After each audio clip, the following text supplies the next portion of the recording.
too, Sharky, man. I'm gonna. Let's go. Let's get it. I thought I hit the video. I guess I didn't hit the video, man. We right into it. We gonna give you what you looking for. Well, we got the SWAC versus Meac is going down, and I got a special guest with me. Let me get my music right before I do it. Let me set the ambiance correctly. Give y'all what y'all looking for. It's a big weekend, y'all. We had a week off from SWAC football for the Meac listeners, so for Meac football as well. So now it's time to get it on, man. It's time to get it on. So let's see who's in the building early. Game Sports, as always, man. Good to see you, bro. Good to see you, bro. Again, we got a good show.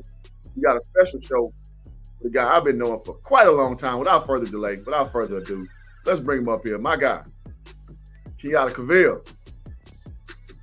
Hey, how's it going, man? I heard you needed a doctor this morning. Hey, man. Don't we all? Yeah, so I figured, part of the lab, we believe in going to work. So let's get into the lab and let's make it work. Let's get it, man. And again, I like to bring y'all on because I gotta say, Kenyatta, in the Coach Prime era, there's been a lot of attention, eyes on the SWAC, eyes on Jackson State. A lot of streams go up and a lot of stuff gets said, and I just think it's important that kind of true and tried SWAC people come up here and share perspective, so you get the real. Just saying, not knocking nobody on their hustle, but at some point you gotta get the real. So I'm more than privileged to have you here, brother. I appreciate it. I'm good. I'm like Black Thought said, as he said, versus everybody, every goddamn body.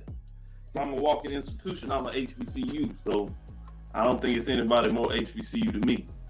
I am SWAC. So let's get into it. Who is SWAC, baby?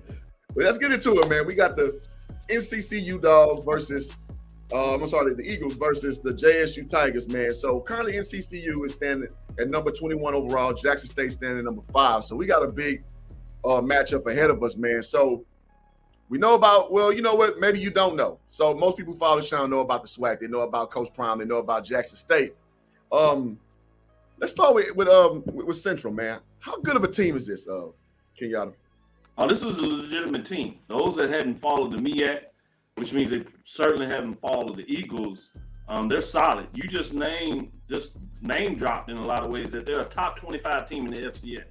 Mm-hmm. You don't get bad teams in the top 25. I would suggest they're probably a little higher than 21, 22 like they are. They should be top 15 in a lot of ways in terms of some of the teams that beat, they beat New Hampshire on the road in their place.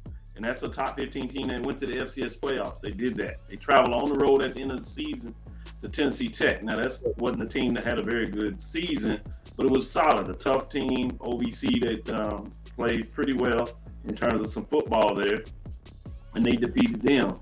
And so that just gives you some ideas of their non-conference schedule in terms of what they got down. But I would even bring it further than that. When you look at HBCUs, I do a poll ranking. I was inside the HBCU Sports Lab poll ranking.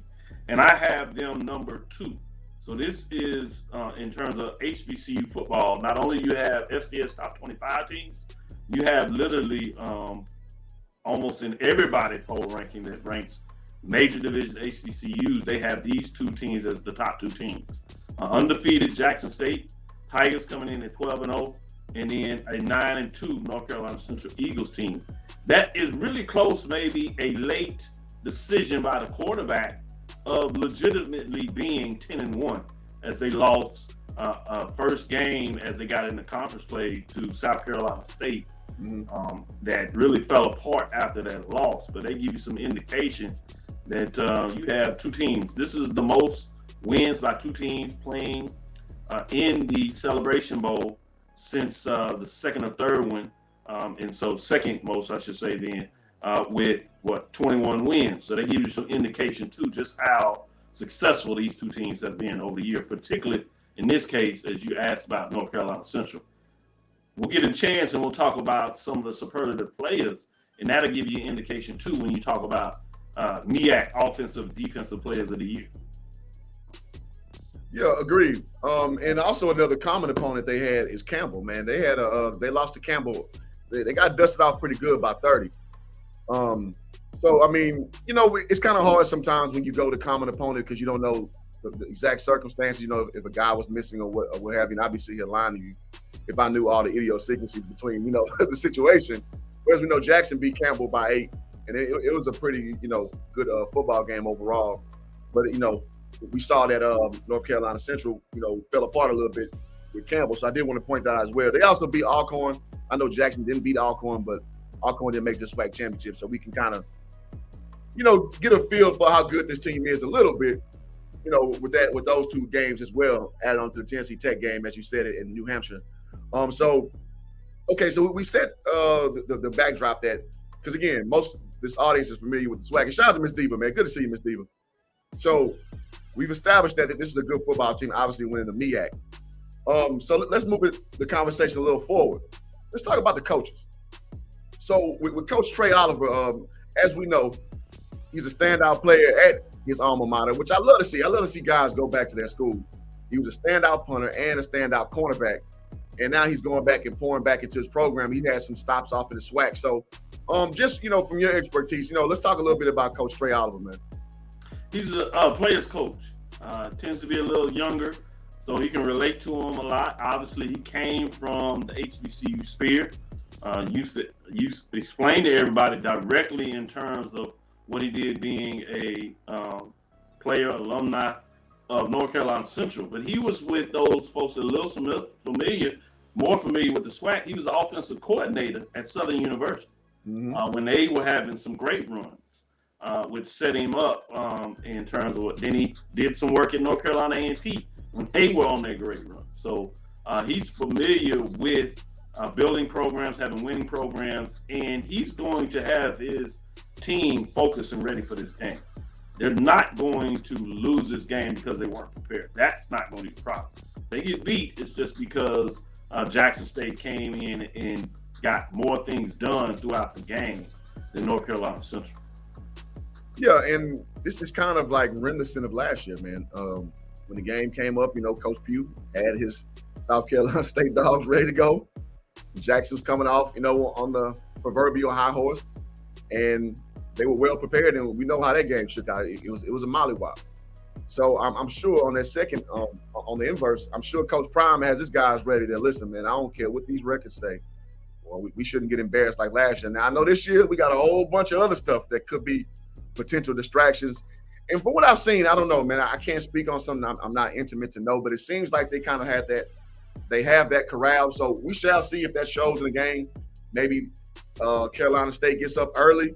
Carolina Central gets up early, and then maybe there's some dissension, some frustration goes on. I can't call it, but, you know, those kind of, you know, footnotes are to be observed as this goes forward, because, I mean, it's just, you know, it's hard to not put that in the equation, but like you said, with Coach being a player's coach, we him having those guys prepared. I saw that last year. So one thing I am not doing is underestimating the Meac champion. So y'all hit that like button, man. See, Dr. Cavil came with his stethoscope. He ready to go, man. He ready to get y'all that work, man. So y'all getting this content only here, man. Yeah, like the stream, man. Listen to HBCU Band Talk.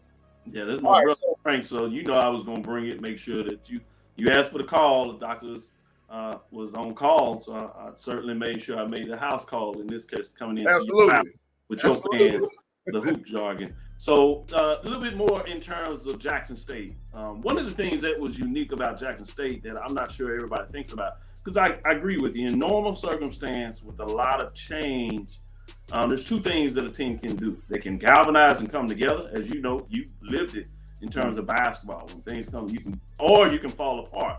But what's unique about the Jackson State team is this is a team, because Dion gets a lot of that shine, they've got a lot of it too. And even more so, he purposely wanted to give them an opportunity to learn their craft, whether it was in life going into a career where they needed to be able to talk with each other, or if they got their chance to go to professional level, they would have a camera in their face and a microphone under their lips. So he prepared for that. If you know one of my colleagues, Charles Bishop, that does the Inside HBCU Sports Lab with me, along with Neely, they have been covering this team on the sidelines with microphones in the face. For the first year, they were able to actually interview folks coming out of the game with plays, something that was innovative to the HBCU, really the college space. It was so innovative that I'm not sure the NCAA allows them to really do it much more after half of the season. I think they kind of saw what was going on, and like many things the NCAA does is kind of like, nah, you're going a little too far there. But the point I'm making is they've always had cameras in their face. They've always had questions. So they've grown used to it in terms of the world changing around them and folks not really questioning everything. That's not a big deal to them. Again, they lose this game where they get behind. It's just because North Carolina Central played a better game. We have to be careful of being these sports psychologists about dusting up every little microcosm of what goes on. This is a championship game. So you have two really good teams. And that's why I thought it was so important as you just started off with the conversation about who is North Carolina Central Eagles. They are a good team. Yes. So when you get into championship matchups, most part you're playing two really good teams. In this case, for sure you are. There's sometimes there are upsets, so you'll find in the championship game where you just have a team that's really hot. That's not the case here. You have a team two teams that are formidable foes and really good. What happens when they happen? You should have a good matchup.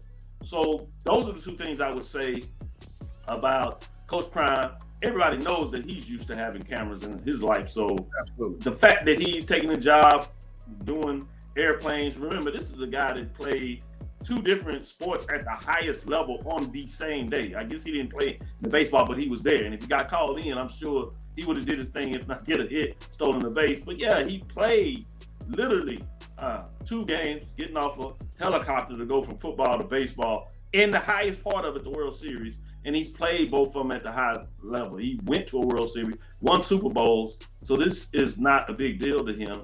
And a lot of times they kind of would give weeks off after the championship game. So they've been in full practice starting late last week when he came back from Colorado. So he's had all those attentions. And then you have the fact this week, they've been in action. Now, one thing I will say that was different than they did last year. Last year, they came down and really celebrated this. I think they looked over South Carolina State in terms of the record, not the team, but in terms of their record. And so they kind of let the players do their thing. And I seen it with my own eyes. Last year, you had Jackson State players coming in Friday night, the day before the game at 3 o'clock. This year, they have a curfew. 11 o'clock. Central has a curfew. It's 12 o'clock. I don't know how that'll change as they get closer to game time. But that's the curfew. So that gives you another indication of just how serious Jackson State is. The last thing I will put on it I think is important. It also probably calmed a lot of things down. As you know, T.C. Taylor was named the head coach to be. And he will start off in January, right after this bowl game, essentially, which you could see if anybody has seen that video when he was announced of how much the players loved him. What's intriguing about this matchup is just how there's, all these cross connections, 6 degrees of separation, as a lot of folks said. T.C. Taylor was the offensive coordinator for North Carolina Central the last time they came to the Celebration Bowl in 2016 versus Grambling. And so that is fascinating when you start looking at these things. He was a quarterback when he came to Jackson. They got in Robert Kent, as you remember Robert Kent. A lot of people call him Superman. That Shedeur Sanders just brought his and Terrio's touchdown records. That's who replaced him at quarterback, and he was a team player, and he went to wide receiver, and guess what he did as wide receiver? He set all the records to try out at the NFL level. So you just have storylines all around this if you're really connected with HBCUs, and you take a second look and want to understand why this game is so important for the culture, particularly people that are connected with HBCUs and live it through a historical lens like that, what I call the sporting HBCU diaspora or HBCU sports culture when you get into the sub-lines of what's going on. Yeah, absolutely. And before I go, man, y'all hit that like button. Listen to Big LT, man. That's a smart man right there. Y'all hit that like button. And good morning back to you, Miss Deuce. Miss Deuce Johnson. Good to see you. Good to see you. So let's get some more bodies here because, again, you getting that real HBCU talk here. Because, again, this is a game to be respected. It's not just a Coach Prime fest. It is a culmination of a lot of guys who put into these programs, who put work in on the field in a SWAC uniform or a Meac uniform. Well, at the time when Coach Oliver was at Central, they were actually in the CIAA, but still, it's HBCU conference, HBCU ball. He's very familiar with what's going on. So Man, I like how you laid the landscape out to show, what this team is. And like you said, some teams get hot. Like I would make the argument last year. Carolina State got hot last year. South Carolina State got hot last year, and they just kind of steamrolled their way all the way to the championship and into a championship. So absolutely. Yeah, so, and again, the storylines are awesome. I think a lot of people missed that storyline last year, myself included. I didn't know what to make of the team because you look at the record, you look at some of the common opponents, it's like Jackson should have mopped them. Didn't quite happen that way, but we didn't pay attention to the win streak they had going. They had a full head of steam. And I guess, Jackson, the first time being in that position in a long time, because, Jackson was stunk for a long time. Maybe they overlooked him. So I doubt this is a problem this year, and I doubt, and that's a good point about the curfew. And the reason why I say this is because when I coached and when I played at Prairie View, man, if it was something shaking around there, okay, I avoid the game was we gonna sniff out the fun. And I remember my second year coaching, we went to I want to say we went to play Jackson State, and we practiced at Tougaloo College or some Lander Smith or something of that nature. And we went to the hotel. They had a Q-Dog party at the hotel. Hey, Coach Rim said, I was a younger coach. They was like, hey, you're going to take them to the room, wait an hour, go back down there, and make sure none of them go in that party. Boy, lo and behold, me and Coach Meac go down there. Boy, we see them boys just snuck on the elevator. He's like, yeah, man, take y'all ass back into the room. We already know where you're trying to go. I mean, it's a natural thing. You 18 to 22 years old. You're going to go where it's shaking at, man. You feeling in a good mood. So, I ain't going to tell them myself stuff I was doing as an undergrad. But, yeah, man, you can get out there and find that fun. So, yeah, you're a grown-up now, so I'm not going to tell it, even though I could, because I saw it with my own eyes. Boy, I got stories on top of stories, man. But the curfew is important. It's very important. And the player's not trying to hear, but you got to get your mind right. You're a young man. You're motivated by a lot of things other than football or basketball or whatever sports you're playing because you're living in the moment. So it's important that coaches stay on top of that because as a young man, you're just not ready all the way. You're not ready all the way. Now, some of you guys on the team just like you, I was out late. I don't have a curfew. So I did my thing. I'm walking around, mixing it up, making my rounds in terms of networking, meeting with some of the presidents that are out, the athletic directors, commissioners, executive director, John Grant of the Celebration Bowl, making sure that I get those tidbits and news that I can share with everybody that comes out of this and just get a framework. Thank you, HBC Band Talk in terms of the GOAT.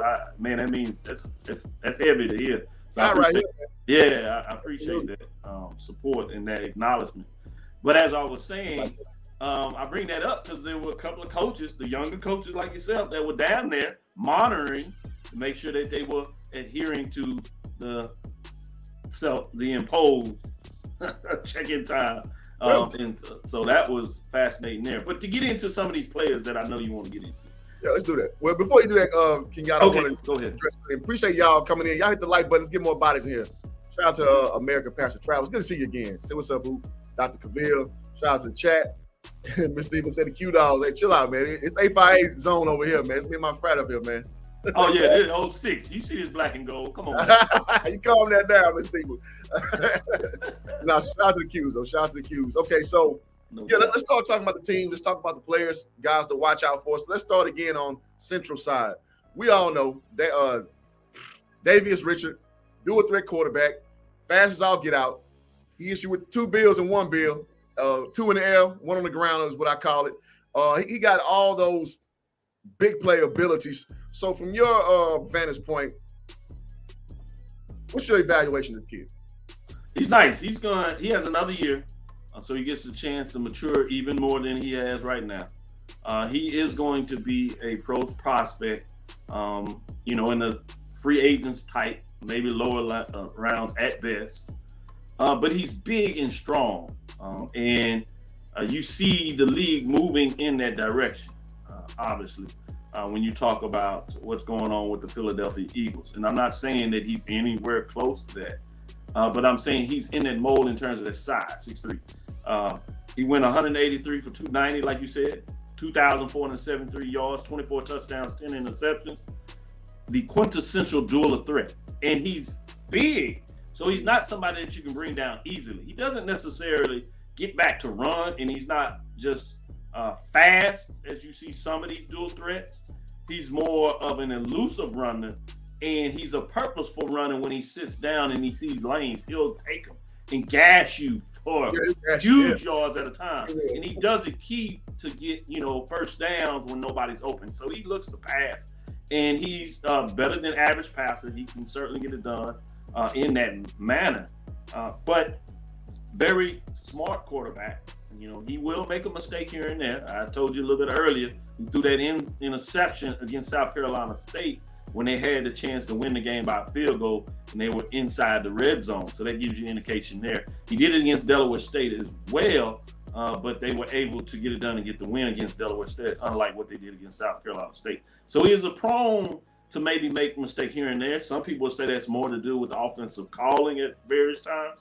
So those are things to kind of keep in your mind in terms of what that looks like. But he is a great quarterback in terms of what he does, particularly at the FCS level. He was Meac Offensive Player of the Year in terms of getting that nod. He's up for the HBCU Player of the Year, MVP, if you would, that they do in the Black College Hall of Fame. So he's up for that award. So that lets you know how talent is. Earlier in the show, you looked at things from the FCS perspective.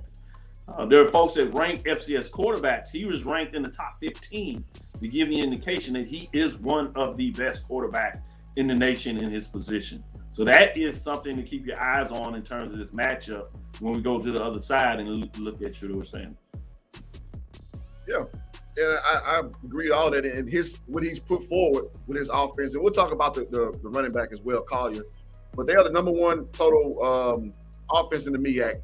Also the number one total yard offense in the Meac. Also number one total scorer in the Meac, averaging 38.4 points a game, and the total offense averaging 442 yards a game. So they're prolific across the board. They're gonna put in the air. They got a stout running game. And since we brought that up, let's go ahead and put that in. Well, let me say this too. In my notes I watched him play a few games.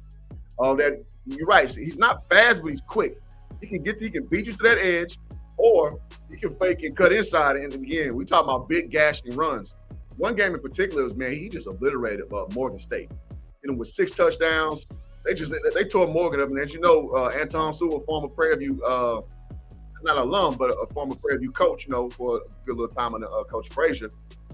He has a good defense over there at Morgan, and they just gashed those guys up, man. So that was very telling to see about the prowess of this offense. Yeah, and you remember he just came from coaching the Bowie State Bulldogs that went multiple rounds in the playoffs, won my mid-major division championship like 3 years in a row as they were just killing everybody. So, he's a great defensive coordinator, and he put Morgan State in different positions to play pretty well all year long, but they just got their head busted in that game, particularly the first half.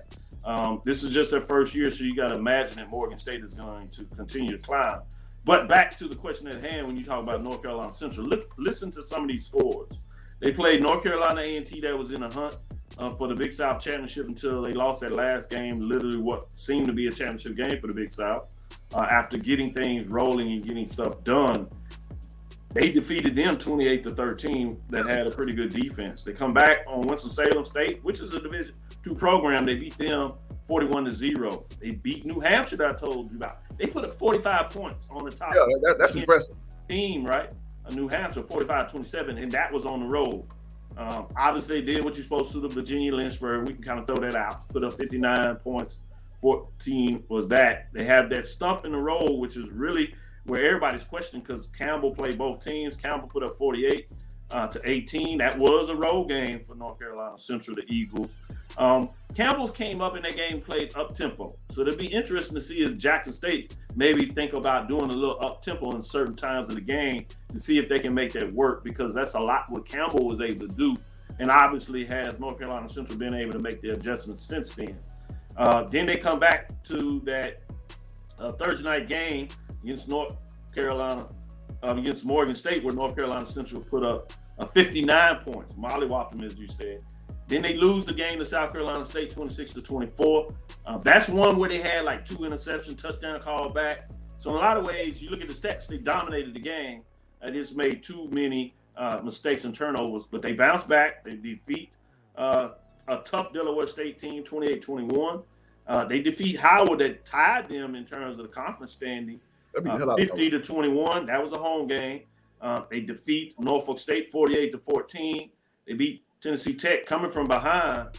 They'll be able to get the winning field goal 22-20 in a game where they had to go for it on fourth down, where they get it just as the quarterback is shrugging off what looks like a short sack. He throws it underneath the Collier. You talk to first team Meac running back player who stretches out just enough to get the first down. And when you look at it naked on TV, it looks like he's short. They call it first. They go back and replay it. They couldn't overturn it, and he gets the spot first down, which allows the drive to continue where they get the winning touchdown. Just to give you that perspective that this is a team that has won in different facets.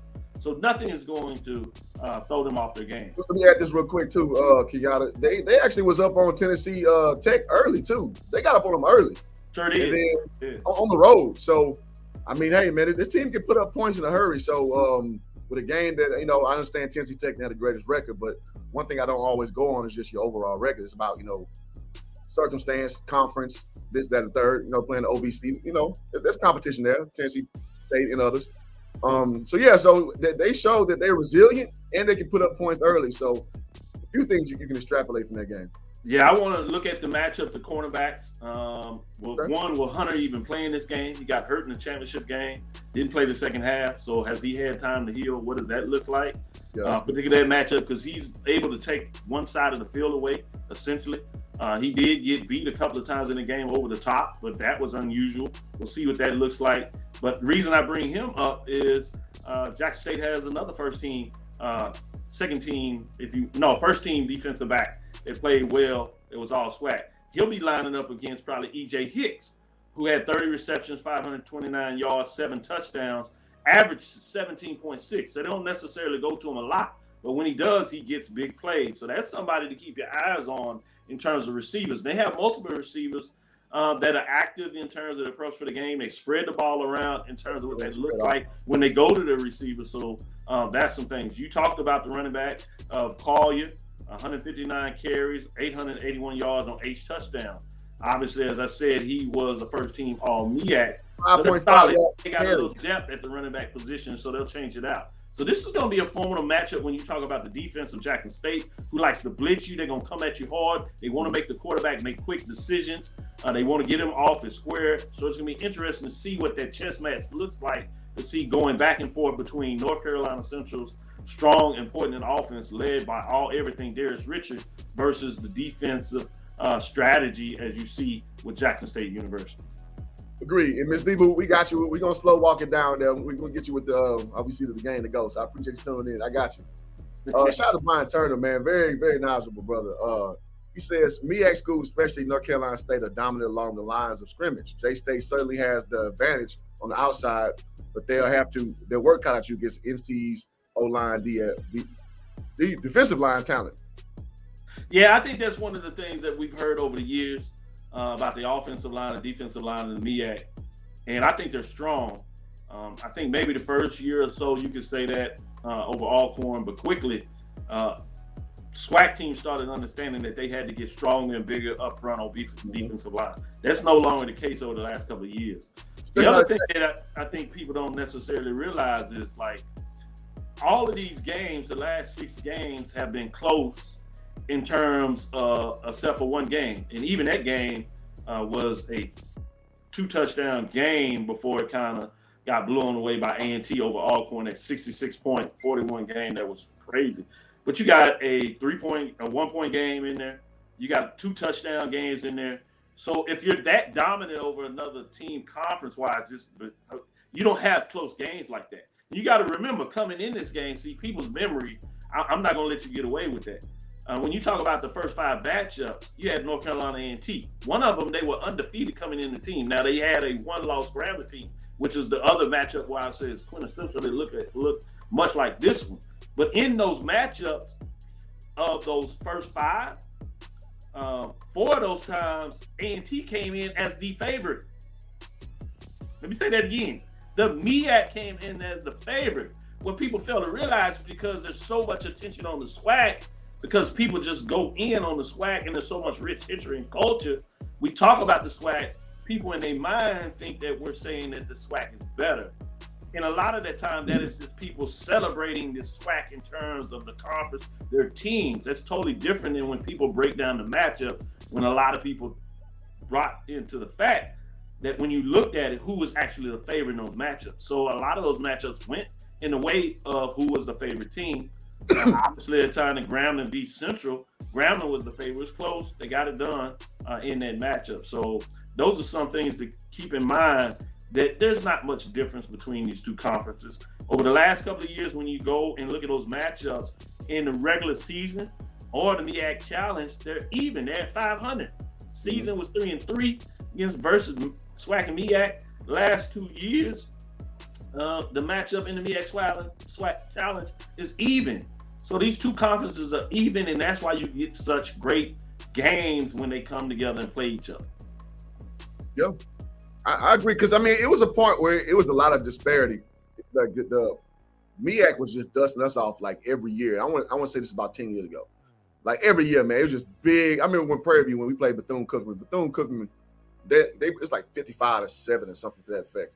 It was embarrassing. It was embarrassing. We just came off a SWAC championship, ironically, and we got dusted off real good. I want to say this is 2010. And I remember some other lopsided scores. I'm just like, dang, who are these teams? Like, because I mean, I know the team, but I don't know the players over there. So to your point, that the SWAC kind of gets a little more of that overall, support if it's not Howard or Hampton. The other guys don't quite get the same exposure as, in the SWAC, Grambling, Southern Jackson State. And I want to say this too before we go. I don't know what's going on in these streams. So many people are saying that Coach Prime came to a Jackson State school that was like basically a lowly SWAC, a lowly HBCU that nobody cared about, knew about. I'm like, no, Jackson State has always been Jackson State. Now, they've been horrible, because what they probably did, Kenyatta, they probably looked at the records, because Jackson State been pretty horrible the last 10 years before Prime came. Maybe about 8 years is that range. But if like what Jackson State brings to the table, they're going to bring bodies, they're going to travel.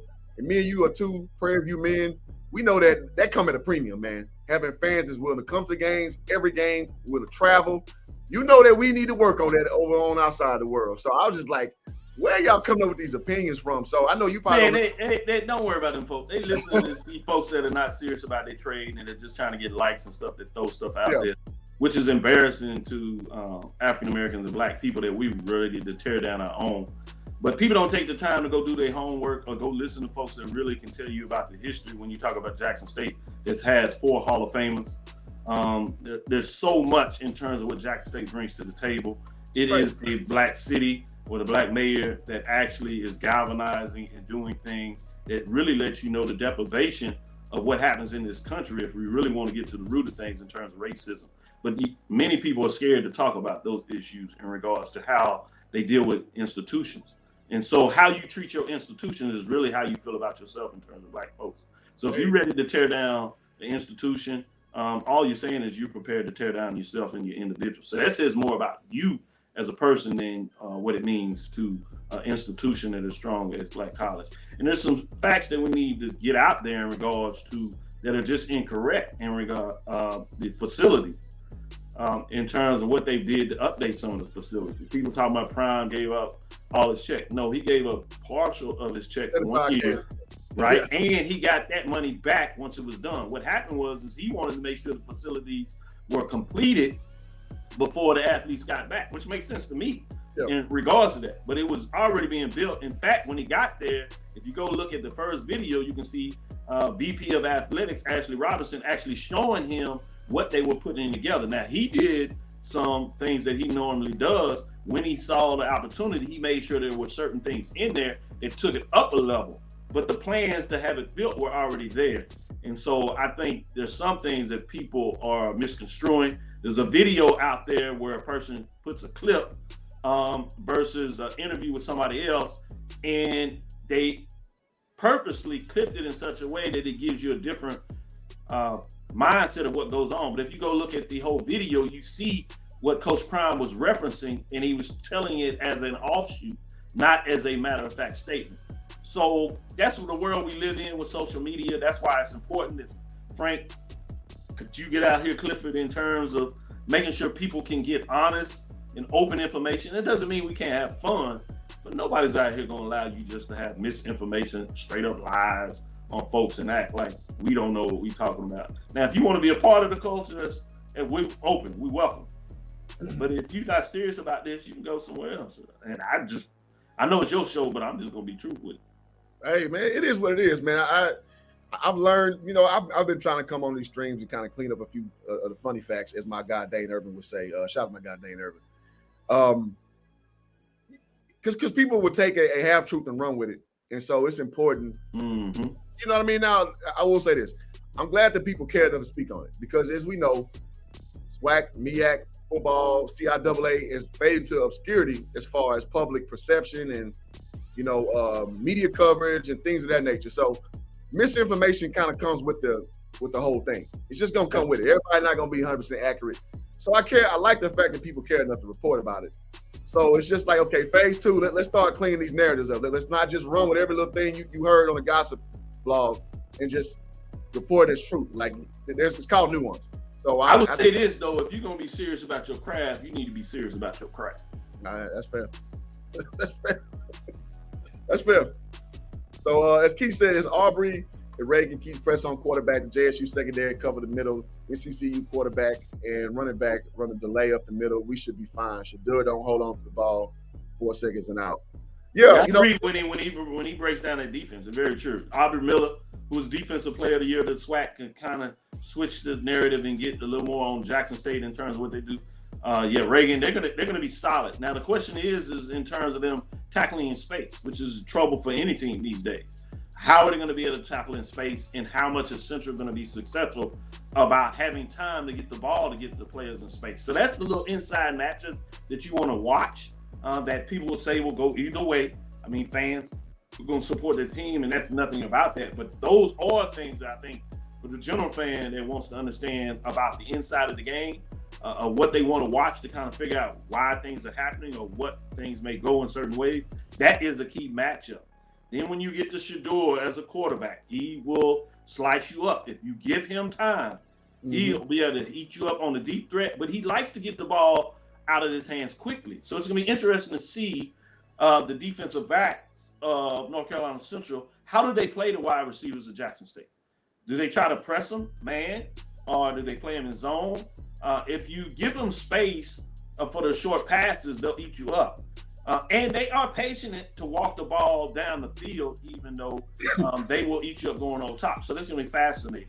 Obviously, Shadeur Sanders, top 5 quarterback in terms of the FCS, just to give you a framework justification there, what that looks like between the two quarterbacks. He's more of what you call a standard pocket passing quarterback, but he will, of late, each of the days when he's gashing, he's not as quick as you would look as Richard, certainly not as punishing, but when they're open lanes, he will wait and try to see something down the field come open. He can beat you that way on the secondary, third, tertiary plays, or he will gash you for big yards to get first downs to keep the drive going. And then he has a solid running back in Wilkerson. So Wilkerson, who is tough. He was at Delaware State, transfer that came in, second team SWAC. In terms of what he was getting done, that's 211 yards. Changed life. 211 carries, I should say, with 1,115 yards and 9 touchdowns. He's a belt killer. He's quiet, but he is a coach's type of player. He is no nonsense. Gets tough yards. He can get it in between the tackles. He can give you a little extra outside, and they have some depth at the running back. So it's going to be fascinating. Last thing I'm going to say is about the wide receivers of Jackson State. They are extremely deep at that position. Let me give you an example why I say that. Top wide receiver last year, got it done, didn't even make the trip to Florida A&M. Didn't make the trip to Tennessee State. He fell to 3rd in the depth chart. Practice squad. Wasn't even making trips. But you got people like Shane Hooks, 6'4", 205-pound receiver from out of Orlando, Florida. Excuse me, with 57 receptions, 678 yards, and 10 touchdowns, getting 11.9. So as of late, he's really made some big plays, as you saw against Southern in the SWAC championship game. But big-time receivers with a lot of depth. So it's going to be interesting to see what goes down. You got a freshman, Kevin Coleman Jr. I always like to talk about this guy. He does some punt returns.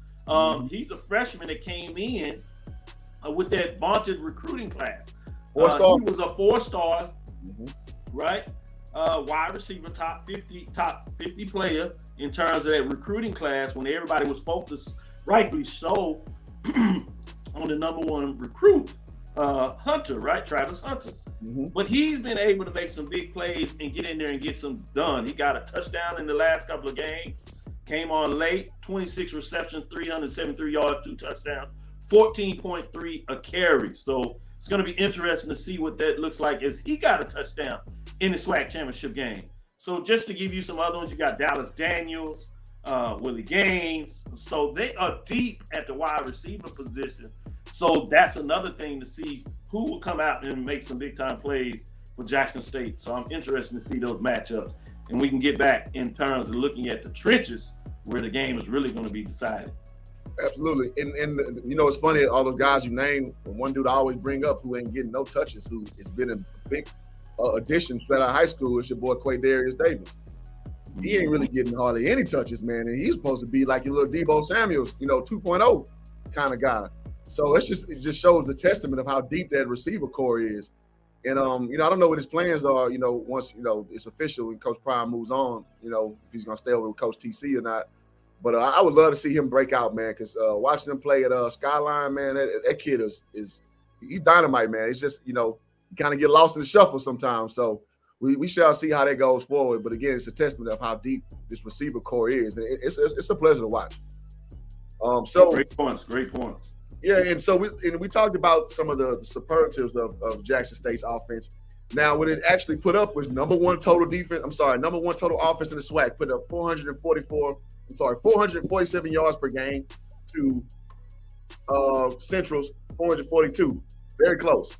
Number one scoring offense with 38 points per game compared to Central's 38 points per game. So Ms. Diva asked early, is it going to be a low-scoring affair? Probably not. Both these teams put points on the board. Now, both defenses also do their thing. With now, there's a little bit of a drop-off.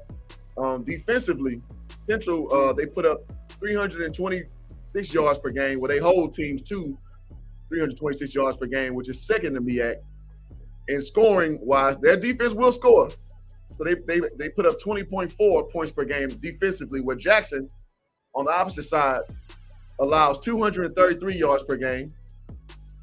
And they the defense will turn you over to 11.3 points per game. So both defenses kind of bend but don't break. And they also will get some turnovers and get some points out of those turnovers. So, who we just talked about, we spent a lot of time talking about the dynamic offenses, but these defenses will turn you over and they will score as well. So I know we're going to get to the finish line and put all that together to see how that shakes out to a final score. But it is interesting to see that both teams can score a lot. They also can defend very well as well. Yeah, I did this for Central, so I want to do this for Jackson State as well. Go for it. Let's go to some of these scores. This time, as we looked at Central, we looked at what they did offensively. This time, let's look at Jackson State and see what they did defensively. People remember this because a lot of people had their eyes on this game. It was on ESPN2. It was the big matchup, Jackson State FAMU. They allowed FAMU just 3 points, 59-3. Yeah.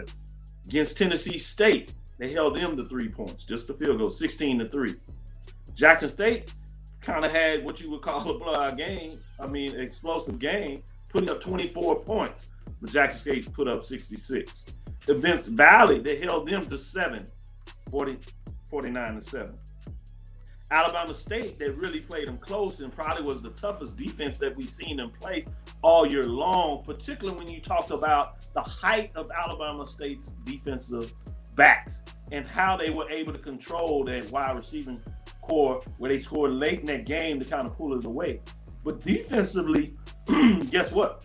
They held Alabama State to 12 points. They come back and play Bethune-Cookman. They hold them to 8, 48-8. Campbell, that just had put off all those points a couple of games prior to that against North Carolina Central. And when folks were coming in this game, Campbell was looking to see if they could break into the top 25. It was a big-time matchup. They held them to 14 points, with them scoring their last touchdown very late in that game. Jackson State and Southern, they shut out Southern that first matchup, 35-0. Yeah, it was some rain, but it is what it is. They shut them out. Texas Southern, they only allowed Texas Southern at home to put up 14 points. Defeated them 41-14. Then they get Alabama A&M. With the quarterback out in the second half of that game for Jackson State, Shedeur remember, he had the concussion protocol, went out. Mm-hmm. And so Alabama A&M played the second half on Jackson State side of the ball. They still held them to 13 points that they scored in the first half. Shut them out in the second half, 27-13. Then against Alcorn State, the slugfest, played them really hard. But again, defense held them to 13 points, 24-13. Southern was another team that put up some points, and while it looked like it was a mighty comeback, when you think about the score, they only put up 24 points in that game in terms of what that matchup as they defeat them 43-24. I say all this to say that the Jackson State defense is for real in terms of what they get done. So that, to me, is what you want to focus on in a lot of ways in this game. It's Jackson State's defense against the vaunted North Carolina Central Eagles offense. Inside the game, what are going to be some of the key matchups in that side of the ball will, in my mind, determine who will come out victorious in this matchup. Yeah, and I want to see how aggressive Central's quarterback is going to be, because you remember against Southern, hey, he was going at Travis. A lot of people, was going at Travis. He was going at him and pretty successful. They had two really big catches on his watch in the SWAC championship game. So, I want to see how aggressive my man's name. I'm so sorry, Mr. Richard is, putting that ball deep, because there's opportunity there, because I don't know how healthy Travis is. He's a true freshman. It is what it is. There's a learning curve still to be had there. So, right. So what we're seeing the whole year is, he's going to shut his side of the field down. We saw Southern challenge that, and we saw they got some fruit out of that tree. So I'm interested to see how that matchup applies as well. Especially, team run spread offense, man. It's going to be that ball going to come early and often out there, to challenge those defensive backs. And so I'm looking to see Shiloh step up. Well, I don't know. I mean, Shiloh playing, I don't know what his mindset is. He seemed to be a little wayward. Yeah, no, he's playing. He's a television person like his dad. Okay. He's into it. He has grown to love the culture of Jackson State. He loves his friends. He loves everything about it, the band. And so I think there is some consternation. At the end of the day, that is a very tight-knit family. They tease, and so you see different things. Yeah. And they play on that just for to make sure they get the media exposure that they believe they need to continue to do things. But I'm almost sure when you talk about it that he'll be in Colorado. I think there is some consternation that he is thinking about it. Ultimately, he will follow his dad. He does have the issue in terms of the transfer rules, but they give him a lot of waivers for different reasons, so I'm sure he'll be able to get that. He'll play in this matchup.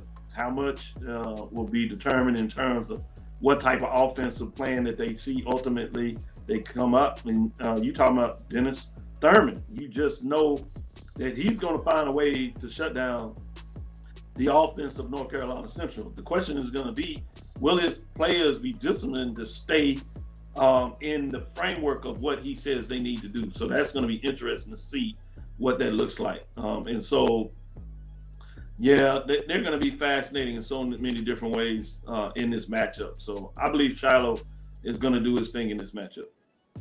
Yeah, I think so too. I'm always rooting for the kids to do that thing. So let's see his comment right here. We kind of addressed that earlier about content crazy. I like that. He said that Shiloh better not miss curfew again. Yeah. There will be some problems around here. And for people don't realize that Coca-Cola thing, it was early. It was like 6, 7 o'clock when they were getting much of that down. So it was really early.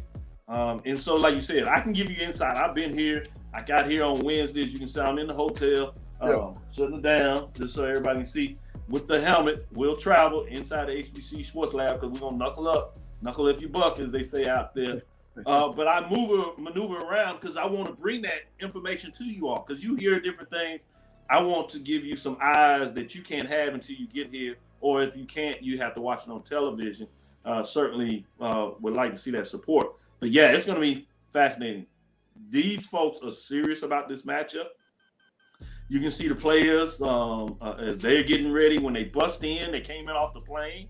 They bust them in. They had a fanfare. They welcomed them into the hotel. They stay in the Omni and they stay on two different sides, so you don't have really any interaction between the players. They have a nice barbershop downstairs where I'm going to go get a trim a little bit. No, I'm not going to get it cut. I can tell everybody here. Just going to get a trim down there. Somebody call you down where there. They bring in these international barbers that travel internationally around the world from the country that cut hair. Well, they down here. And so what do the kids do, and young men, I should say, in terms of their downtime? Because, you have a lot of that nervous, interactive energy. A lot of them come in there, and they got a DJ in there that plays some of the fresh and hip music while they're getting their hair cut, keep them clean and looking good.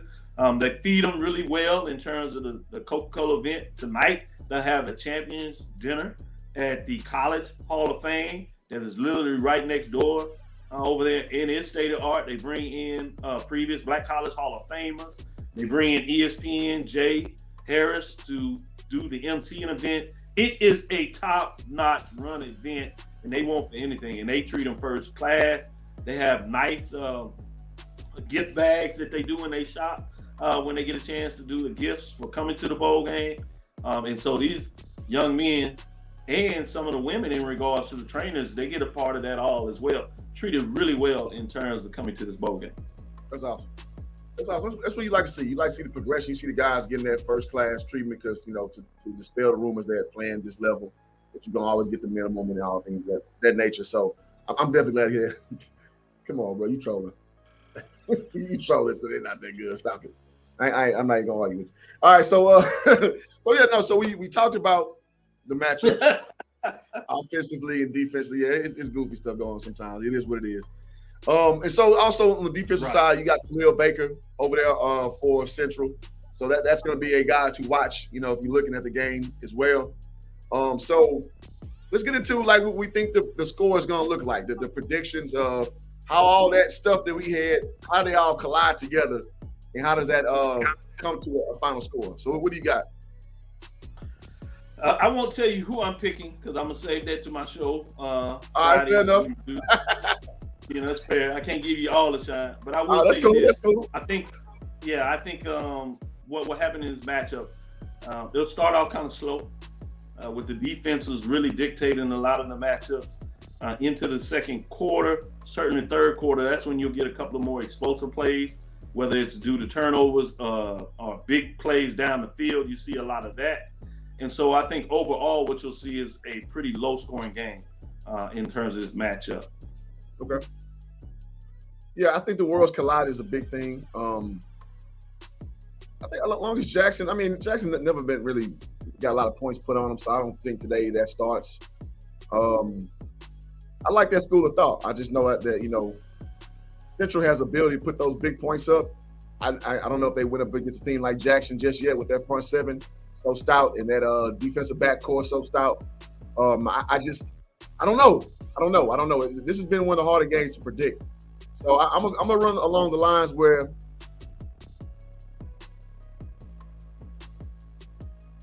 I'd say in the 20s. It's probably where we see this game at. So about the 20s. Yeah, I like that. I can see that easily. When you're talking about somebody winning this game 27 to 21 or something like that, 27, 23 type of game. Yeah, it'll be one of those. It'll be a few field goals in the mix, turnover two. And, I don't think it's going to be a run out at all, which makes for good football. So I appreciate that if that's how it goes. And Ms. Diva says, thank you, doctor, for your insight. I'm enjoying this live. Can you give us some advice? Sorry for your typo earlier. We have a quarterback. We're looking for a coach. Hashtag UAPB. Hopefully we can have one before. Yeah, it's my understanding that you're down to three finalists. The offensive coordinator for FAMU, that coached some at Prairie View.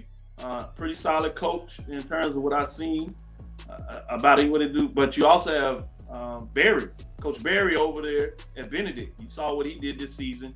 He's cut his teeth at the FCS level as well. He was with that Southern team on the defensive side of the ball, oddly enough, in regards to the time frame when you had Trey Oliver over there. So they matched up a lot of times.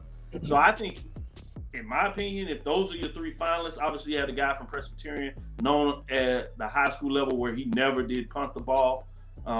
That would just be entertaining and fascinating to see.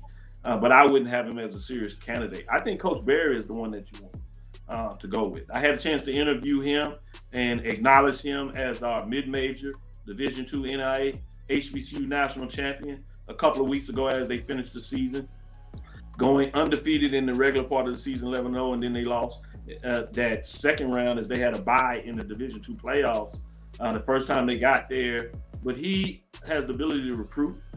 He knows about HBCUs, tough knows that he's a player's coach in terms of getting good-minded kids that are true about it. And if he can do that kind of stuff at Benedict, to their credit, first time they've ever won the SIAC, first time they had went to the playoffs, built that program, I think he can do some similar things at Pine Bluff. Pine Bluff is unique in its location where it can dip down and recruit a little bit in Texas, particularly the Dallas area and East Texas, where you can get some gems out of there. They can dip down into Louisiana, particularly the north side, northern part of, I should say, Louisiana, where they can get some players there. Obviously, they can get those players, get a couple of more players to stay at home in Arkansas, but they get to sneak into the Midwest and get some of those players that want to come down south, warmer weather, get into the Southwestern Athletic Conference play, but still not be that far away from home, particularly where family can drive in to see them play when they have home games in Pine Bluff. So I think somebody like Coach Berry, if that is accurate in terms of your finalists, that would be big. He's going to be able to get a good quarterback in there.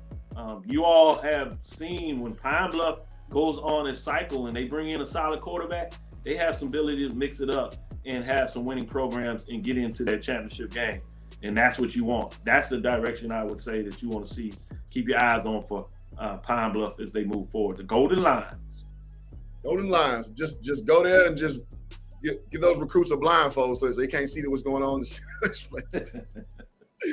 Hey, Pine Bluff, one of my favorite locations. I'm sorry, Ms. Diva. I'm sorry. I got to say. Beautiful facilities, though. Yes. The facilities, some of our so much that are in rural areas. You're right. It can be a challenge, but what players really want to know is about, are they going to get an opportunity to play? They don't care so much about the other stuff, particularly if they're going to seriously looking at this level. Do they get a chance to play? Do they play for a coach that's going to fight for them and make sure they get some things done? And generally speaking, when you look at the facilities of UAB, quietly, they've done some good things. They need more resources in terms of overall scholarships, which will help them in terms of trend in the right direction. Those are the kind of difference they make. But it'll be fascinating just to continue to watch with UAPB, because they're one of those teams that can be sneaky good if you're not careful, and they put something on your head just when you're not looking. Yeah, I've seen Pine Bluff win a SWAC before, man. It was interesting. I was like, whoa. Yeah, remember Ben Anderson, rest in peace, as we lost him earlier this year. He was the quarterback of the team, had that big pass play against Jackson State, and they raised the trophy. And obviously, he was a member of Alpha Phi Fraternity Incorporated. And so, rest in peace to him in terms of the UAP Golden Lions and the faithful. They lost a true treasure. Good guy. Hate to heard when he lost his life in a drowning incident. Yeah, that's rough, man. It's always tough to hear that, man. And Tavares Jackson last year, leaving us as well. Another SWAC break. Eli said he disappointed in the search. Yes, I can understand. You're right. I'm not sure, especially when you let a coach go in mid-season. You would hope that they could move a little faster in the search. So I give you credit on that. I can't push back on that. I will say this, though. If you get the right person, who cares about how long it took? That's going to be your ultimate goal, to make sure you get the right person. But I do give you credit in terms of that. Yeah, it's taking a little too long. I agree with that. And shout out to D-Live, man. Good to see you, bro. Let's see. So, Fred, I don't want to hold you too long, man. I know you gave me an hour of your time, man. So you tell me, man, what you got? Yeah, I'm finna get down here and go do some more networking. Like I said, I'm gonna go to the barber first. They got it open. I got my name on there. Executive Director John Grant personally had and asked them folks to make sure that I knew about getting me in there. And so I'm obliged and make sure I get a trim so I look right for the game, big game myself, as I go in there and style it, and make sure I can report to you after the fact why I saw what happened, as you all obviously will watch it and see it for yourself. But I'll give you some insight in terms of some key turning points in the game, probably. Those kind of things, tell you some insight of who played well, who didn't play well. In the trenches, what that looked like during the matchup. So we'll get into that as well. Perfect. I appreciate it. I'm looking forward to that reporting. And if you want to text me some info, I'll make sure I put it out. And so I appreciate you so much, Yada, because you come in, you bring the insight. And again, these streams is necessary to have guys who put a lot of work in to understand the culture, to understand what's going on with the actual football game, and just not about Coach Prime. There's a lot of more elements to talk about. So, we all respect, everybody don't, but I do. I love what Coach Prime has done for this conference to put eyes on this topic. And that's the brass tacks of it as far as I'm concerned. Oh, yeah. I mean, when you have a starlight like that, and some people, let's be frank, they get envious because it is not their institution. If there was an institution, they would have the polar opposite thought process. But when you have a unicorn come in there that has seen things at the highest level, you can game on it. Obviously, nobody's perfect. So there are some concerns you may have with some of his language, how he talked at certain times. And I was the first to push back when I saw that. But I'm not the type of person that says that somebody is all bad or they're all good. I look at all sides of it, and I can tell you, he did this well. He didn't do this as well.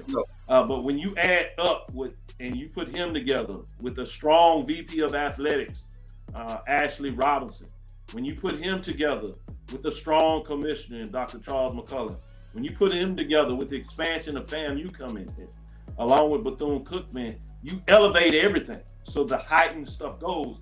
And what it forces is other folks that were elevating the game that have slipped and got behind, it pushes them even higher to elevate their game even more. And you see that across the board with the Meac. When you talk about what they're doing with teams leaving, they continue to be strong. They continue to elevate their game, continue to elevate their brand. And so it's a beautiful collision course in terms of the two matchups. So, yeah, with the banter that goes back and forth from Meac SWAC, I love that part of it. But at the end of the day, we're all HBCUs, and we need to make sure that we know how to celebrate this just as much as we talk trash. There you go. Balance, man. Balance in everything, man. Yin and yang, man. You can talk that noise, but have appreciation for it as well. I like it. So, y'all, any parting shots you got, man, before you go enjoy that Celebration Bowl weekend? Peace. Go to work, man. Let me go to work. I got to go into the lab, baby. It's time to get into the lab. Hold on. Let me take That's what I'm talking about. Let me take your temperature. There you go. Make sure everybody pulse out there doing all right. Let me get in there. Y'all, your heartbeat. Are y'all ready for this? Y'all not ready for this. Appreciate that, man. So, so, all right, y'all, appreciate you, man. Come on back. You're always welcome. And good hearing from you, brother. Yeah, check it out. For those that don't know, come and check us out Tuesday and Thursdays at Dr. Bill's Inside the HBCU Sports Lab. You can check us out live on Facebook or on demand on YouTube. If you can't catch it live, that's every Tuesday and Thursday at 6 o'clock Central Standard Time, I should say. We also tend to do a show on Sunday at 9 o'clock a.m. morning before you go to church, those that partake in getting the gospel on.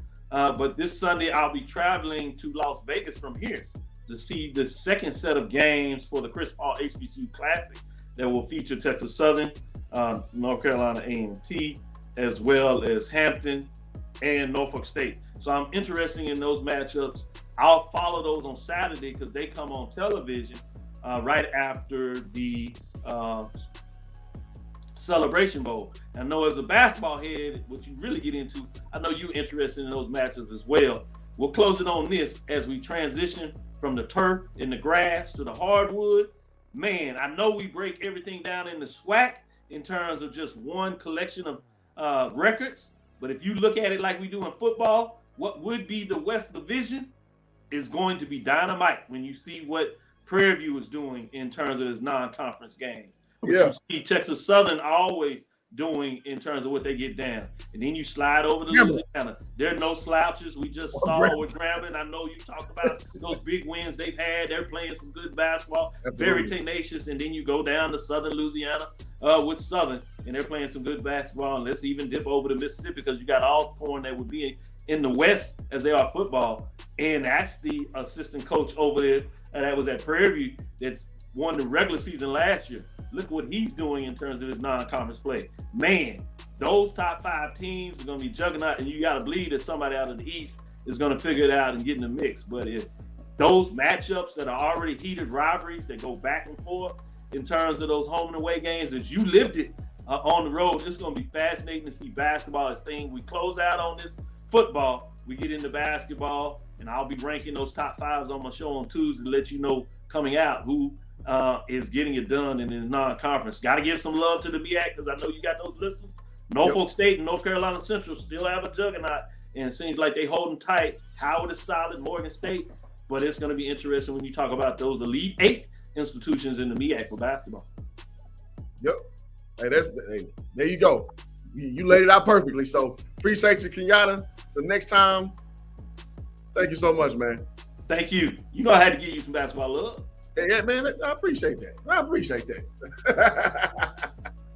Cool, man. Enjoy Atlanta. Oh no! Oh yeah, I surely will. Let me get to it. I got a clock. I gotta get somewhere, man. Bye. Do your thing, man. Peace out, man. I get to talk to you, man. All right, man. Tino, yeah, Jackson State basketball ain't a lot to talk about. Trace Young is hooping.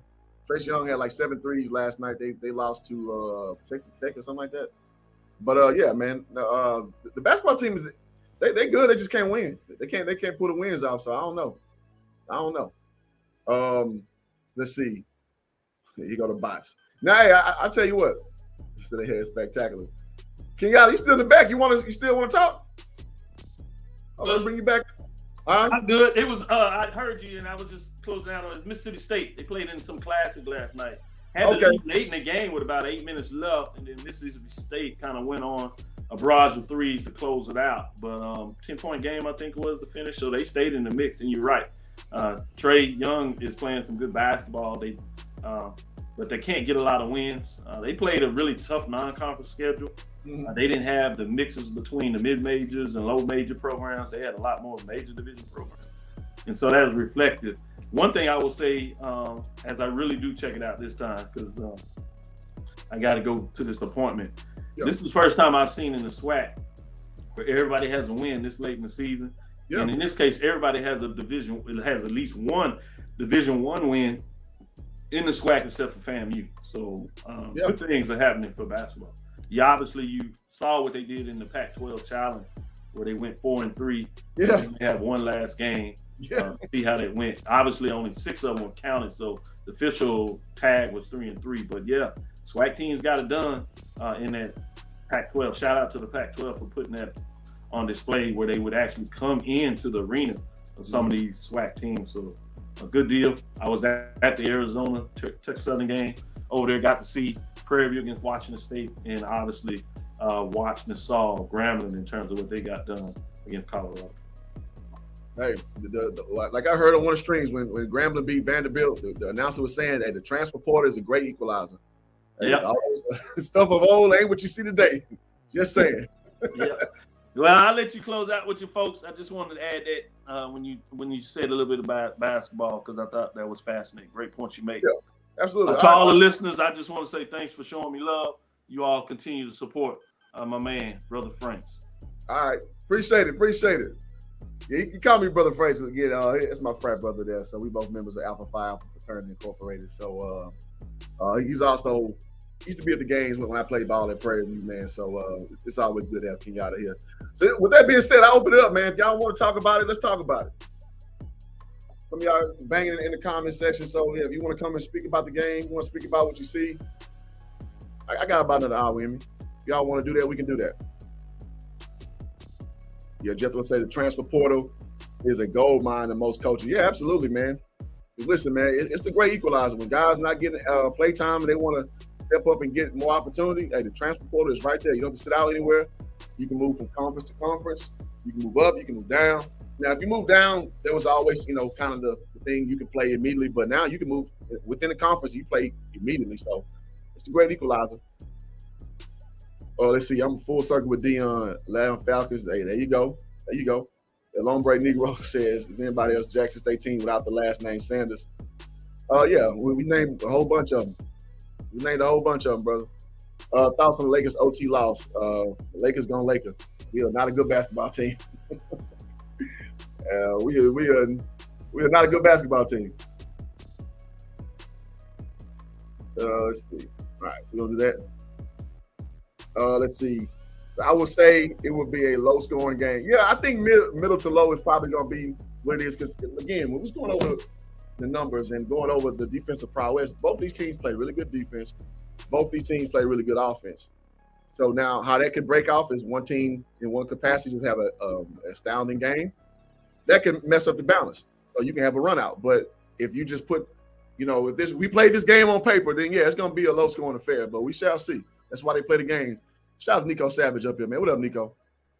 Yes, good morning to you. How are you, man? Good, man. How about yourself, bro? I was great till I heard myself speak. I ain't spoke this morning, so I'm like, I know my voice was a little scratchy, but I'm sounding horrible right now. Appreciate that, Tino, man. Thank you for the subscription, man. But yeah, man, so what do you think about the game? You want to just talk about swag stuff in general, Meac stuff? What you got? I did want to come through and praise Shador a little bit because I feel as if he don't get enough praise, man. I don't think people really give him enough credit for the ability of throws he's able to make, for his decision making, his ability to also stay healthy, and he checks down the ball a lot. Like, he makes so many smart decisions I think can translate to all levels of quarterback. A lot of people knock him because they might say the talent isn't up there and he's not at a quote Power 5. But let's keep it real, man. Decision making is decision making on all levels. Of course, you can turn the ability from other defenders up, but that's not going to change where he goes with the football. If that's not there, he's going there. If that's not there, he's going here. If nothing is out, if nothing's available out, he's going to the check down. And I think that not only that, the way that he puts a spin on the football is so beautiful. It's so beautiful, man. Like, I love watching Shador play the quarterback position. Like, I didn't know he would be this great coming out of high school, but I'm ready to see him in the NFL in a year or two. A lot of people forgot that he's a 4-star kid, because I see a lot of people saying that, he don't deserve to be the quarterback in Colorado. I'm like, he's a 4-star kid with pro prognostications coming out of high school. Like, they were saying basically he has like a Jacoby Brissett type of game. Like, that's been what they said already. And he already committed to Florida Atlantic. So, I mean, like, some people are kind of really forgetting how good of a quarterback he is. Because the first year he had a lot of learning to do, and he shored up a lot of things that he had problems with. And so, yeah, I'm with you, man. Like, Shador he's a damn good quarterback. He goes through his reads. He doesn't have a happy feet he had last year. And when it's time to move, like I always say, he's not a runner per se, but he can scoop. Still can scoop, man. And so, to me, he's a complete quarterback. Mostly the pocket quarterback, which I tend to like a little more than guys with happy feet. So that's just basically a guy who's gonna stay looking upfield. And what's gonna change is the trench play. At Colorado, he's gonna have better, they call them hog mollies up front.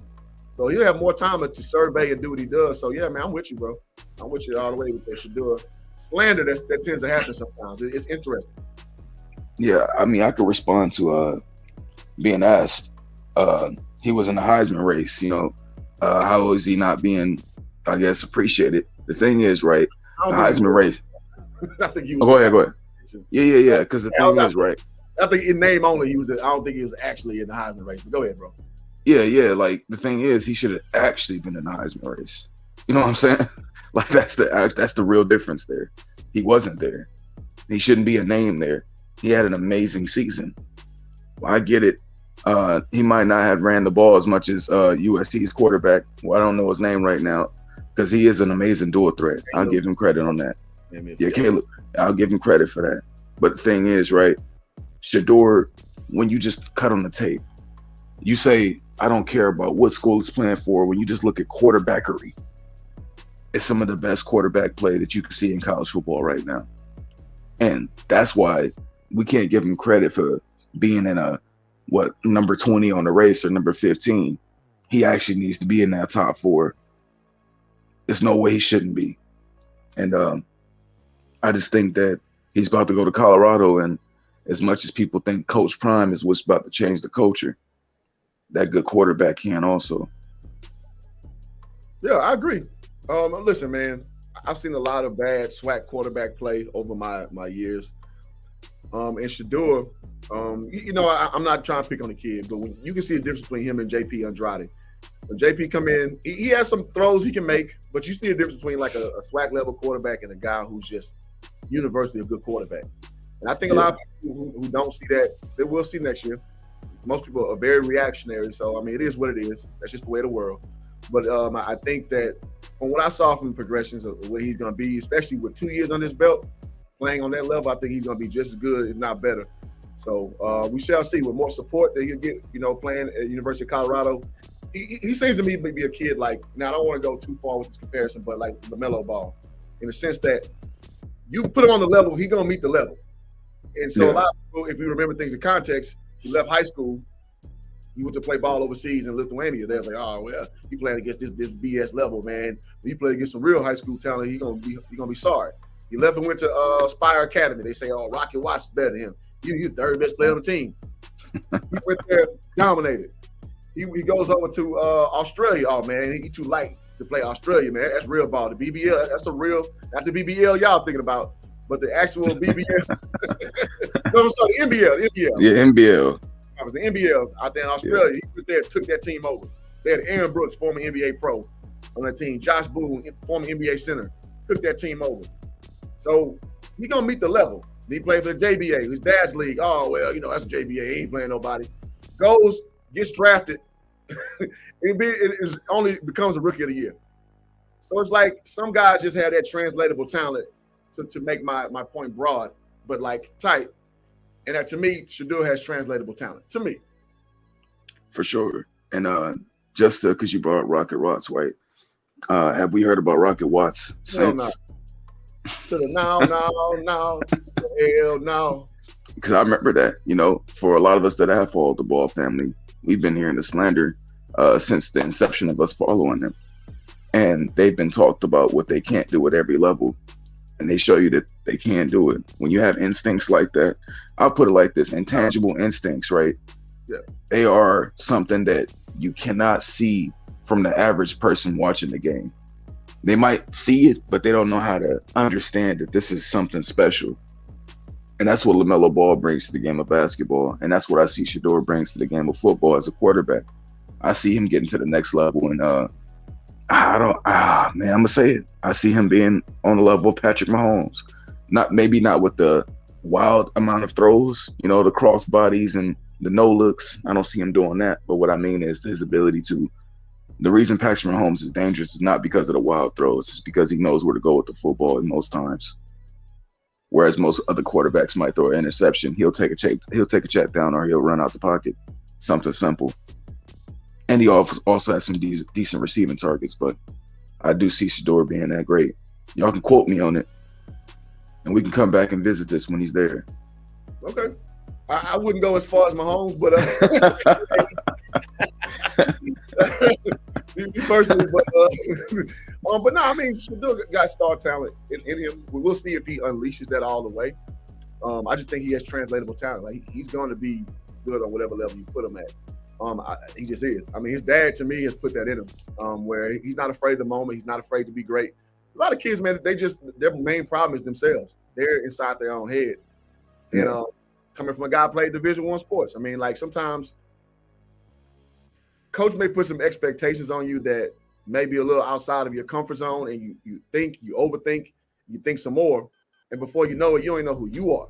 So you out there playing somebody else's game, and you not even have your feet on you, so to speak, and you never can really get going. I say that because I saw a lot of guys when I played ball at Prairie View, man, they just couldn't get off the bench because, and they, from a high school standpoint, of a JUCO standpoint, they were rated higher than me. We could go scrimmage. Some of them, I couldn't hold them to save my life. But when the popcorn started popping, when the game went on, I was a gamer. I just was a gamer. I knew what time it was. So all that stuff that went on before you showed up to Prairie View or doing practice, all that was out the window. When it was go time, it was go time. Some dudes just can't quite unlock it. And that's why it's, you see guys every year who come in, oh man, he should have did this. It ain't that easy, man. It ain't that easy when the popcorn popping, man, as I used to say. So it is what it is. So somebody think about BBL. Patrick Mahomes was a high-rated pitcher. I saw why the completion rate was unworldly. Yeah. Hey, you know what? I thought Pat Mahomes wasn't that good coming out of Tech, man. I thought he was a big arm. He made me a liar, man. Pat Mahomes is one of a kind. That's for doggone sure. So I like that the Shador, what he brings to the table.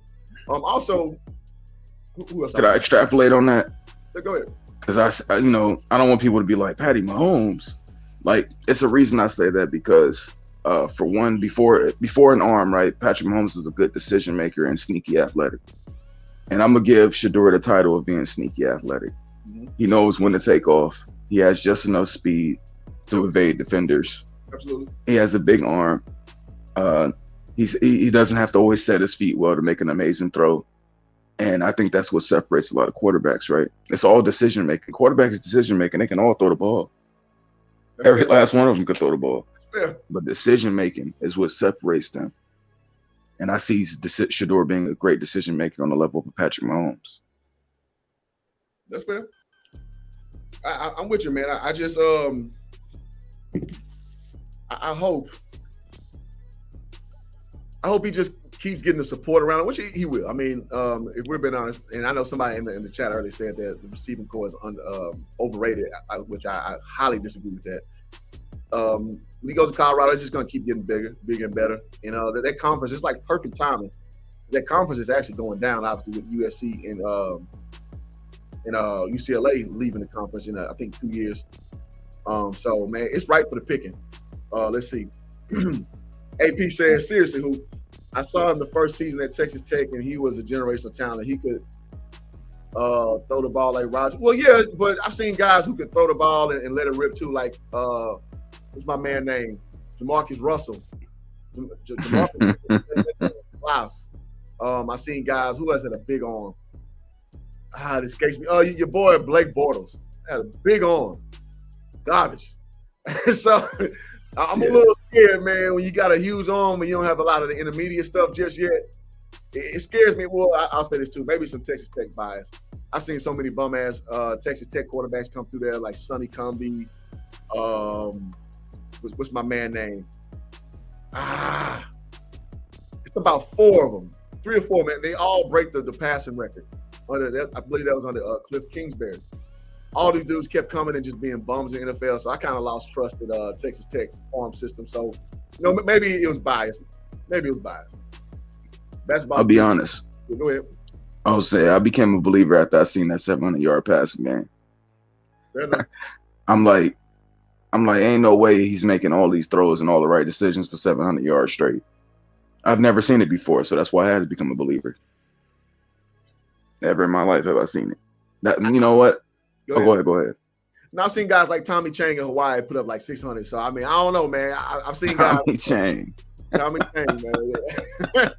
I've seen some dudes put some numbers up, man.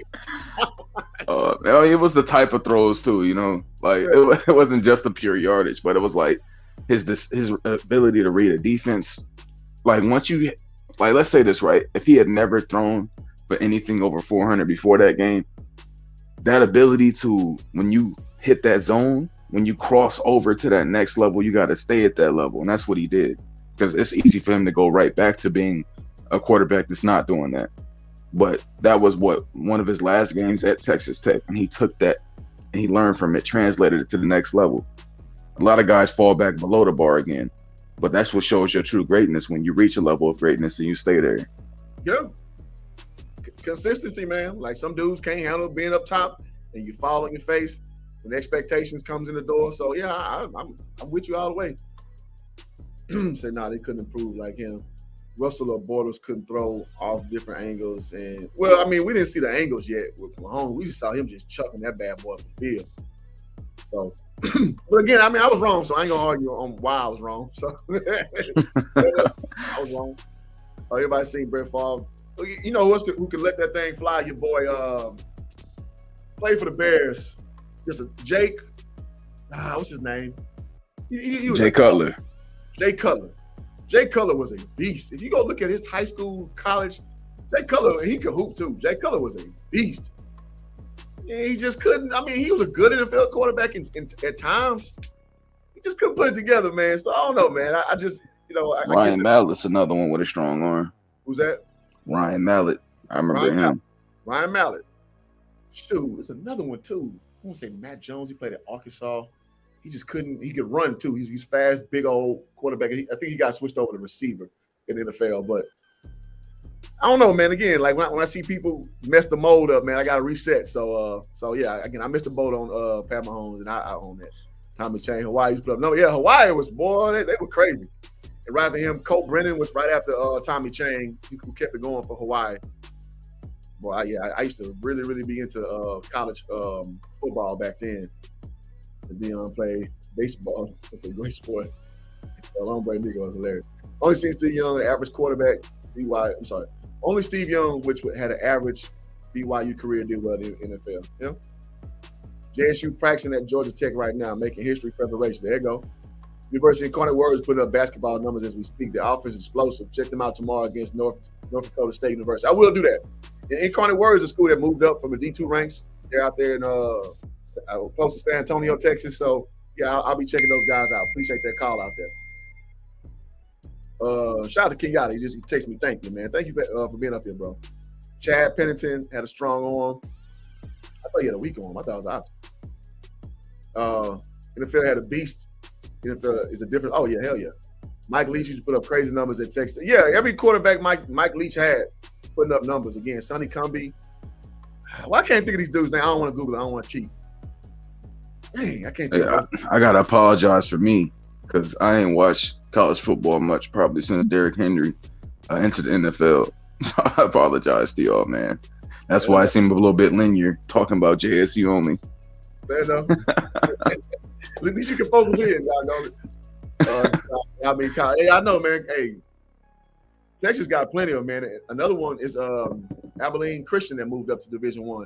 And Abilene Christian been moving guys to the NFL for a minute. Usually defensive backs and receivers is who they send to the league at a D2 level, but not the D1. Yeah, they do have one dude like every year. Yeah, I don't know that. Yeah, what'd you say, Nico? No, I said they do got one dude every year because I remember seeing him. He was a receiver for the Bears. I forgot who he was. I was like, what the hell is Abilene Christian? But I started noticing every year they got a dude coming out. Yeah. And he always super fast. 5'10" and fast, all of them. You see, I'm going to look his name up. He was for the Bears. He was alongside Devin Hester, I remember. Yeah, I can't think his name. Yeah, but I know that they put guys in there. Johnny Knox. Yeah, Johnny Knox. Johnny Knox. Yep, another one. Tarleton. I think they moved up to D1. Yep, Tarleton is another one.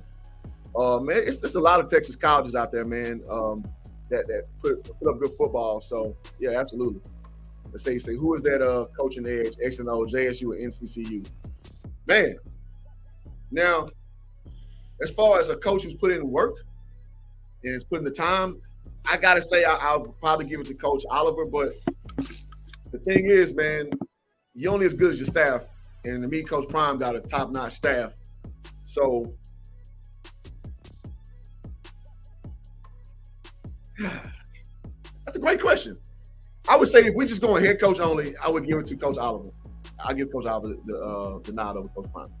I'm going just straight head coach for head coach. I don't want to get too conflated with the questions, and I want to stick to the main thing. So yeah, social media need heavy promote interview football career and family coach TC. Yeah, I hope he gets it, man. I really do. Will Zimmer and DT be there? I believe so.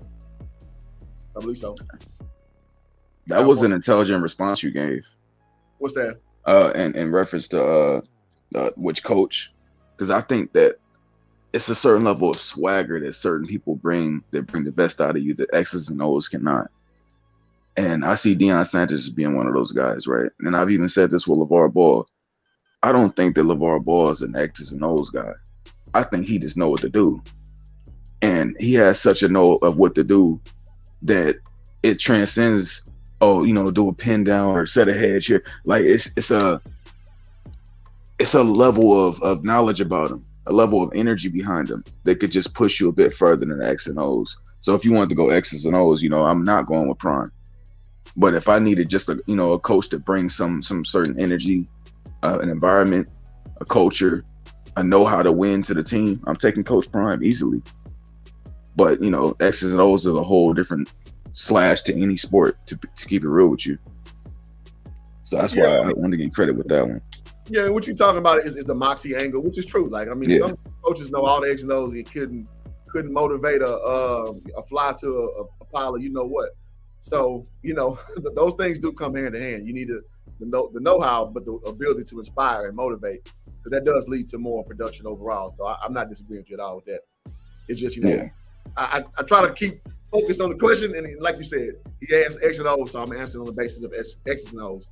And JSU, the coaching areas due to depth and talent, the staff like last year. So I mean, again, if you want to make it about the other stuff, then I can't argue that. But if we just going straight up X and O's, straight up coach, then I'm gonna go with I keep on getting coach name, Coach Oliver. OC Dion, his boys out of Texas. BET needs to go back to broadcast HBCU sports like they did back in the day. I mean, problem is, well, you know what? They're probably kicking themselves now because everybody wants to watch it now. But I'm sure they didn't think that, because they're owned by Viacom now. They're not black owned anymore, so they're going off entertainment value first. And so I wouldn't be surprised if they try to work themselves into it, because these numbers, you guys make these streams great. Even the bad ones, when people just talking about stuff, they don't know what the hell they speaking about with the swag. It is what it is, but their eyes on it. People see that. It's a good thing. It's a good thing. Well, I'm about to land a plane on this one. I got to eat. I'm hungry. And I got to go to my chiropractor. I appreciate you. I'm going to front. I'm supposed to be getting ready to go to the gym in like 10, 15 minutes, but I'm still here with you because, we ain't kicked it in a while. I appreciate you having me. It's a good energy too. Shout out to the chat. Y'all was very entertaining too. Appreciate y'all. Appreciate you. Agree. Man, appreciate you, man. Y'all go subscribe to my guy, Nico Savage, man. He's a good brother, good young brother. Good insight, man. And it's good to have the young brothers too getting ingratiated with this HBCU experience, man. That's how you keep the thing rolling. With us old heads, we just talk about it all day. So it's good to have everybody involved, because this product's for everybody. For everybody. Last year, Coach Pugh, South Carolina experience beat talent. Yeah, agreed. Coach Pugh had them in that bunker mentality, and they came out and they was ready to go. They was ready to go. And then they beat Jackson early and often. It was a beatdown. HBCU is good. I don't know if we need BET anymore. Yeah, I don't think so either. I think the YouTube game has come in and infringed on that BET landscape, but they had prime opportunity. No pun intended. The players didn't know how I can improve it. The players want to know how I can improve that in program weight room classes, and then a lot more players than the women. So I wish the SWAC and Meac could afford a channel like the ACC network. Well, it's not necessarily about affording, it's about if they want to pay to partner and do it. I believe there's like a black channel that's in the works. I forget the name of it. Don't have me up your line. Let's see. Geniality says, I agree. Absolutely. Jethro says, good stream. Appreciate it. Miss Diva says, I enjoyed it. I'm a band head. Show us some love also. I got you, man. We have a band discussion, and I'm gonna bring a panel up. I'm gonna let y'all talk because I'm gonna be biased. I'm gonna say Prairie View the best band, and I ain't gonna try to hit nothing else. So just saying. So y'all hit the like button on the way out, man. Subscribe if you're new. Again, you're gonna come over here, you're gonna get real HBCU talk. And I'm glad we had the Meac folks in the chat today. It's usually SWAC folks. So much appreciated, man. This word needs to get out. The right stuff needs to be said. And just move the movement forward, man. There's gonna be life after Coach Prime. We're gonna keep doing our thing. So y'all keep showing up to the streams. Y'all show the support. Share the channel if you want to. Subscribe again if you're new. Let's see, last few comments. Says Bounce is a black-owned channel. Let's see, don't be fooled by the Campbell game. Overconfidence, injuries will get you beat. Yeah. Again, so last year I learned my lesson about common opponents. You don't go off that because Jackson had the edge in common opponents victories, and we all know what happened last year. They got their haircut real good. So that's all I got, y'all. So thank y'all. Thank you, Nico. Yes, appreciate you. We'll let Kendrick Perkins, LeVar Ball take us home. The next time, Hoop Jogging, I'm signing out. Peace. Shout out to Hoop Jargon, man. I'm gonna add you to the crew, man. This crew called Hoop Jargon. They've been getting at it, man. They the ones that's gonna grill you, man, because they majority are all Houston people. So that's shout out to Hoop Jargon. Man, I'm here with my man with Hoop Jargon, the best in the game, man. And you know I only let selected few in my circle. And this is a real dude right here. We gonna get down with the get down.